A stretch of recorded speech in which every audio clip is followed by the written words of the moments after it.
Hi there guys, it's me Tiger Boy and I'm back with my first Dream Team video of the year with me showing you who you should put into your backline or should be thinking about to put in your backline in this episode. So my first player that I'm going to look at is the rookies, for mostly your rookies that you're going to be picking in your backline are going to be GWS.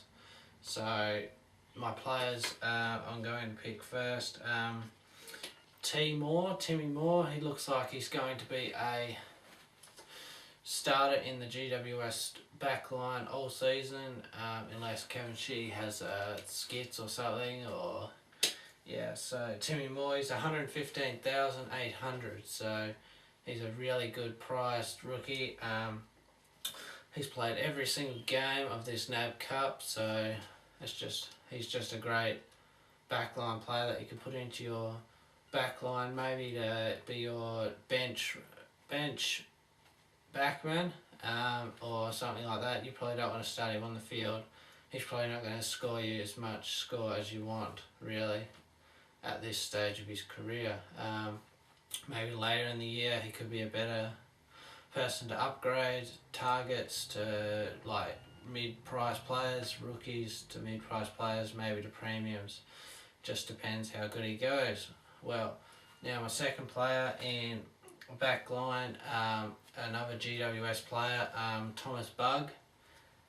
He's only played 2 games in this whole NAB Cup, including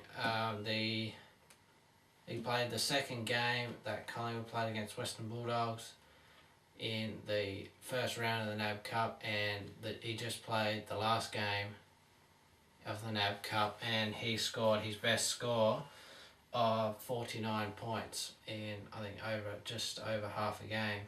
So he is a bit less priced than Moore, so at 104,000 he's pretty well that you could choose him and you wouldn't go wrong. So just moving on to a different team, Brandon Ellis from Richmond. He's a Tiger just like myself. Yeah, he'd just be a great pick. He looks like he's got the role of negating the ball, like a Leon Davis role or Brendan Goddard or someone like that. I think at the moment he's fighting for this spot with Stephen Morris, another backline rookie around the same price as Ellis, but Ellis has been showed as the one that's going to probably perform better for you. He's played every single game so far, with his best score in the last game is 80 points, and before that 61 points. So over a full game he can score you a 60 to 80 score. That's what every Dream Team coach needs at the start of the season, and maybe he could turn into a keeper later on in the year. Now the most I'd have to say the most controversial star this year, maybe a lot of people are thinking to have him in your Dream Team or not in the backline, would be Marty Clark from Collingwood. He was in Collingwood's list a couple of years ago. He went back to Irish football and now he's come back. So you could really say he wasn't controversial, but he is priced at 141,500. Collingwood backman. Leon Davis left last year, back to WA I think. So that Marty Clark could slot straight in there if he can cement his role. But one thing that, the only thing dampener on this would be that he's only played in the last game in the NAB Cup, so there might not be as much match fitness, but we'll just have to wait and see for that. So that's it for the rookies. So next I'm going to pick the premium backline players. In my Dream Team, my first backman that I picked this year was Grant Birchall. He was a great player last year for me. He's a Tassie boy. I love Tassie, I'm from Tassie, so I love Grant Birchall. Yeah, I think the Hawthorn are going to have a great year, so yeah, I'll just get on Grant Birchall. He's at a good price at 443,500. He's played almost every game, so he's just get on him. Another player that I've been watching over the NAB Cup, Heath Shaw, Collingwood player. He might be now. Leon Davis is gone. Harry O'Brien's probably not a player you want to pick, so Heath Shaw's. He's getting almost 100 average. He got 100 and a couple of 40s in the games before he had a rest in the last NAB Cup game. So he might be a player to look for. He's probably at a high price, 454. He's a pretty high defender price player, but if you pay that kind of money, you should be able to get a good score out of him. So yeah, lock him in as well. A lot of now a mid-price player. Mid-price players, I'm going to pick. I don't know. Jed Adcock. He's probably not a mid-priced, but he has been coming back from injury last year. 417,000. Brisbane Lions look like they're going to probably not do as bad as they was last year, but they're probably not going to get much improvement. But he still should get a lot of the ball and do well, so he should get the possessions.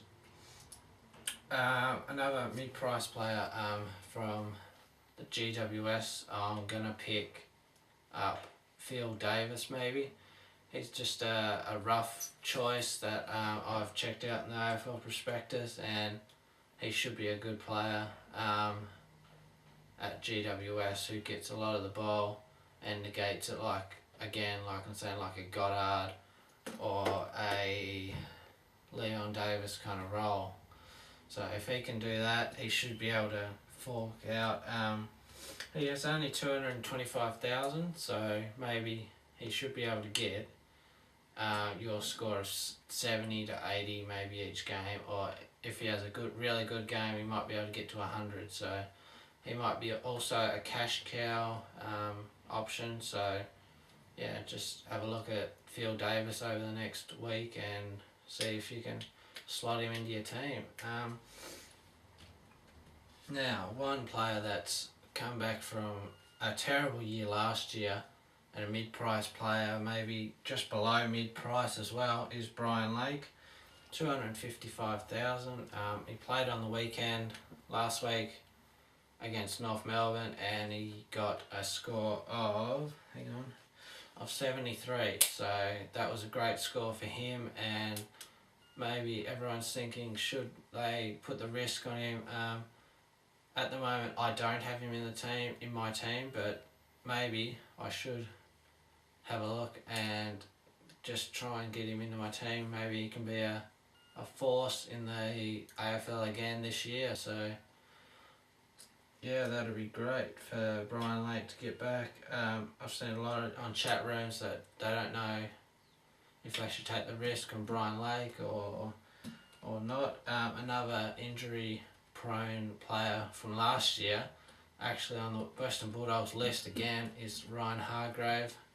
He is around, I haven't got the price back down here, but I think he's pretty high, not as highly priced as everyone else, around that $250,000 to $300,000 mark, and maybe he should be able to, going back a couple of years ago, get a solid score and maybe a good person in your backline to have. Okay, now one more player for your backline that you should select into your backline. Maybe what have I got here? An older player I've got down here, 493,500. Heath Scotland is a great player because he's a dual position player this year, and it's just great to have that dual position link in the chain so that you could trade him in and out of the midfield for Scotland and Goddard and Deledio and Carrazzo if you'd like to go down that path. He is the highest prize backman at 493,500. So yeah, if you'd like top value or top scorer for your back line, he'd probably be the best person to pick, but there is some doubts that his age might come into effect. I haven't got him in my team. I just think that he's a bit older, and I don't like to have that older player into my team, but he could come out this year and score an 100 average, so yeah, well, okay, this was a great video. If you like my tips and everything, just like them, comment on them. Love to hear your comments. Subscribe to my channel. I'll try and get at least one video or 2 or 3 AFL videos out each week. Okay, and this is Tiger Boy out.